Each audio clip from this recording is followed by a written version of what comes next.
मैं मेवाड़ का 13वां महाराणा महाराणा प्रताप सिंह सिसोदिया बोल रहा हूँ। मैं महाराणा उदय सिंह द्वितीय का ज्येष्ठ पुत्र हूँ। मेरा जन्म 9 मई 1540 को कुंभलगढ़ के दुर्ग में हुआ था। मैं महाराणा उदय सिंह द्वितीय का ज्येष्ठ पुत्र होते हुए भी मेरे पिता मेरे छोटे भाई कुंवर जगमाल को अपना उत्तराधिकारी घोषित करते हैं। मेरे पिता की मृत्यु के बाद कुंवर जगमाल अगला महाराणा बनना तय था, लेकिन मेवाड़ के सामंत इसका विरोध करते हैं और वो उन्हें गोगुंदा की पहाड़ियों में मेरे पिता की मृत्यु के दिन यानी 28 फरवरी 1572 को मेरा राज्याभिषेक कर देते हैं। इस बात से मेरा भाई कुंवर जगमाल और माता धीरबाई मुझसे क्रोधित हो जाते हैं। कुंवर जगमाल तो इतना ज्यादा क्रोधित हो जाता है कि वो अकबर की तरफ चला जाता है। अब मैं और मेरा पूरा परिवार कुंभलगढ़ के दुर्ग में चले जाते हैं और वहां पर पूरे विधि विधान से मेरा दूसरा राज्याभिषेक उसी साल 1572 में होता है। अब दूसरी तरफ कुंवर जगमाल से अकबर को ये पता चल चुका था कि मेवाड़ का अगला महाराणा मैं बन चुका हूँ, तो अकबर मुझे बिना युद्ध लड़े अपने अधीन करना चाहता है। इसीलिए अकबर मुझे समझाने के लिए बार बार अपना राजदूत भेजता है। वो सबसे पहले सितंबर 1572 को जलाल खां को मेरे पास भेजता है, तो मैं उनको बाअदब से मना कर देता हूँ। उसके बाद अकबर 1573 को मानसिंह को भेजता है, उन्हें भी मैं मना कर देता हूँ। उसके बाद अकबर सितंबर 1573 में भगवान दास को भेजता है, उन्हें भी मैं मना कर देता हूँ। उसके बाद अकबर दिसंबर 1573 में राजा टोडरमल को भेजते हैं, तो उन्हें भी मैं मना कर देता हूँ। इस प्रकार अकबर को सिर्फ निराशा हाथ लगती है। अब वो प्रेम से नहीं, युद्ध से मुझे और मेवाड़ को अपने अधीन करने का ठान लेता है। तो अब अकबर और मेरे मध्य गोगुंदा के उत्तर में 23 किलोमीटर दूर खमनोर गांव में उपस्थित हल्दी घाटी नामक अरावली की चट्टानों में 18 जून 1576 को एक युद्ध शुरू होता है, जिसे हल्दी घाटी का युद्ध कहा जाना था। मेरी सेना में लगभग 1000 भील धनुर्धारी है, जिनका नेतृत्व पांडरवा के राणा पुंजा कर रहे हैं। सेना में 1000 मजबूत वैन की कमान मेरे तोपची हकीम खान सूर अपने अफगानों डोडिया के भीम सिंह और रामदास राठौड़ के साथ संभाल रहे हैं। दक्षिणी सेना में लगभग 2200 मजबूत सैनिक हैं, जिनका नेतृत्व ग्वालियर के पूर्व राजा रामशाह तंवर, उनके 3 पुत्र मंत्री भामाशाह और उनके भाई ताराचंद कर रहे हैं। दाईं ओर लगभग 4000 सैनिक हैं, जिनका नेतृत्व बिद्दा झाला मान सिंह कर रहे हैं, और सेना के केंद्र में लगभग 1200 सैनिकों के साथ मैं उपस्थित हूं। और अकबर की सेना हमसे दुगुनी है। उसके सेना में 50,000 सैनिक हैं, जिनका नेतृत्व मान सिंह कर रहा है। युद्ध शुरू होता है और हमारे राजपूत सैनिक मुगलों की सेना पर भारी पड़ते हैं, लेकिन उस युद्ध के वक्त मैं तीर और भाला लगने से घायल हो जाता हूँ। जैसे ही सेनापति बिद्दा झला मान सिंह मुझे घायल देखता है, तो वो खुद शाही छत्र लेकर मेरी तरफ बढ़ता है। वो मुझसे मेरा मुकुट ले लेता है और मुझे 1800 सैनिकों के साथ जाने को कहता है। उस दिन वह वीर झाला मान सिंह मेवाड़ सम्राट के लिए अपने प्राणों की आहुति दे देता है। मुझे खुद पर बहुत क्रोध आ रहा है कि मेरी सेना और राजपूत साम्राज्य मेरे घायल होने की वजह से ये हल्दी घाटी का युद्ध मुगलों से हार गए। इस युद्ध से मेवाड़ को बहुत नुकसान हुआ। इस युद्ध के बाद मुझे और मेवाड़ के लोगों को जंगल में जाकर रहना पड़ता है। इस दौरान हमारी बहुत दुर्गति होती है। हमारे पास खाने को अनाज नहीं है, तो हम जामुन खाते हैं, मछलियां खाते हैं, और एक समय तो ऐसा आता है कि हमें घास की बनी हुई रोटियां भी खानी पड़ती हैं। एक तरफ हमारी ये दुर्गति हो रही थी और दूसरी तरफ मुगल सेना हमें जंगलों में ढूंढ रही है, लेकिन उसके उपरांत भी हम मुगल सेना के हाथ नहीं आते हैं।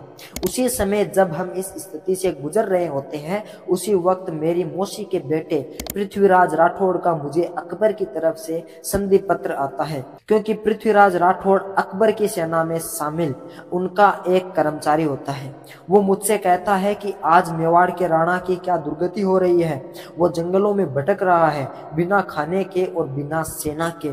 तो हे राणा, अकबर आपसे संधि करना चाहता है, आप उससे संधि कर लीजिए और उसके अधीन आ जाइए। आपको आपका मेवाड़ वापस मिल जाएगा।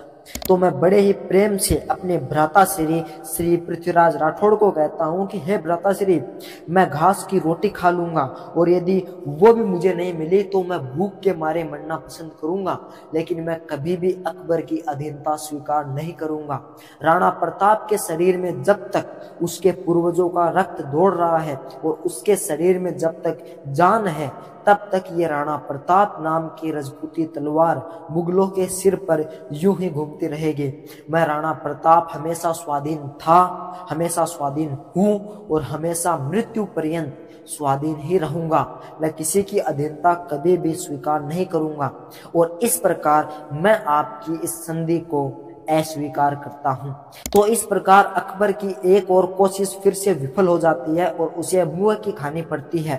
अब मैंने ये निश्चय कर लिया है कि मैं अपने मेवाड़ को अकबर से वापस जीत कर रहूंगा, लेकिन मेरे पास पर्याप्त धन नहीं है जिससे मैं एक सेना बना सकूं। तो उस वक्त मेरे मित्र भामाशाह ने मुझे धन दिया और मेरी सेना का निर्माण करने में सहायता की। मैं अब मेरे और अकबर के अगले युद्ध की रणनीति उसी जंगल से बना रहा हूं। मैं, मेरे पुत्र अमर सिंह और मेरी सेना के साथ अक्टूबर 1582 को विजयादशमी के दिन मुगल सेना के सामने दिवेर की पहाड़ियों में उपस्थित होता हूं। मैं अपनी सेना को दो भागों में बांटता हूं। एक का सेनापति मैं खुद होता हूं और एक का सेनापति मेरा पुत्र अमर सिंह होता है। उधर मुगल सेना का नेतृत्व अकबर के चाचा सुल्तान खान कर रहे हैं।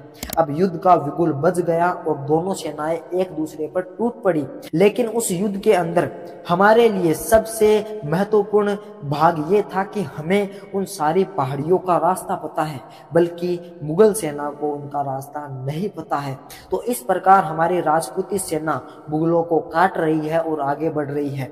मेरे पुत्र अमर सिंह ने अपने भाले से मुगल सेनापति श्री सुल्तान खान को घोड़े के समेत काट दिया और उसी क्रम में मैंने बहलोल खान को अपनी तलवार से घोड़े के समेत काट दिया। अपने सेनापतियों की यह हालत देखकर मुगल सेना में भगदड़ मच जाती है। मुगलों के 36,000 सैनिकों ने हमारे सामने आत्मसमर्पण कर दिया है। इस प्रकार दिवेर के युद्ध को हम जीतते हैं। इसी जीत के साथ साथ हम गोगुंदा, कुंभलगढ़, बस्सी, चावंड, जावर, मदारिया, मोही और मालगढ़ जैसे महत्वपूर्ण ठिकानों पर हम अपना कब्जा वापस से जमा लेते हैं। इसके बाद हम बचे हुए मेवाड़ के लगभग इलाकों को अपने अधीन कर लेते हैं, लेकिन फिर भी चित्तौड़ को हम नहीं जीत सकते हैं। इस प्रकार पूरे 12 वर्षों के संघर्ष के बाद मैं अपने चित्तौड़ को छोड़कर पूरा मेवाड़ अपने अधीन कर लेता हूँ। इन 12 वर्षों में अकबर ने मुझे झुकाने की और अपने अधीन करने की बहुत कोशिश की, लेकिन मैं झुका नहीं और कभी भी टूटा नहीं। मैं हमेशा उसके विरुद्ध डटा रहा, चाहे परिस्थिति कैसी भी हो। अब मैं वापस मेवाड़ की गद्दी पर बैठकर उसकी सुख समृद्धि के लिए कार्य करता हूँ। मेरे डर से अकबर अपनी राजधानी को आगरा से लाहौर लेकर चला जाता है। मैं भी मेवाड़ की नई राजधानी चावंड को बनाता हूँ। अब मैंने अपनी मृत्यु तक मुगलों से कोई युद्ध नहीं किया। मैं 19 जनवरी 1597 को अपनी राजधानी चावंड में अपने शरीर पर शिकार के वक्त तीर लगने से जख्मी होकर मैं अपनी अंतिम श्वास लेता हूँ। मुझे अपनी पूरी जिंदगी में केवल एक ही दुख है कि मैं कभी भी युद्ध के मैदान में अकबर से युद्ध नहीं कर सका। यदि मैं अकबर से कभी भी युद्ध करता ना, तो मैं चित्तौड़ को और अकबर को दोनों को अपने अधीन कर लेता। लेकिन ये मेरे लिए बहुत ही अफसोस की बात थी कि मैं अकबर से कभी भी नहीं लड़ सका, वरना आज मेरी कहानी कुछ और होती। लेकिन कोई नहीं, मेरा सपना मेरा पुत्र अमर सिंह पूरा करेगा।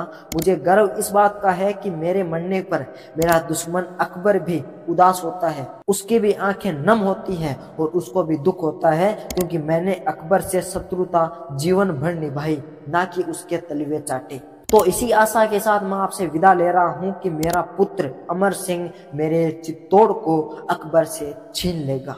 अलविदा।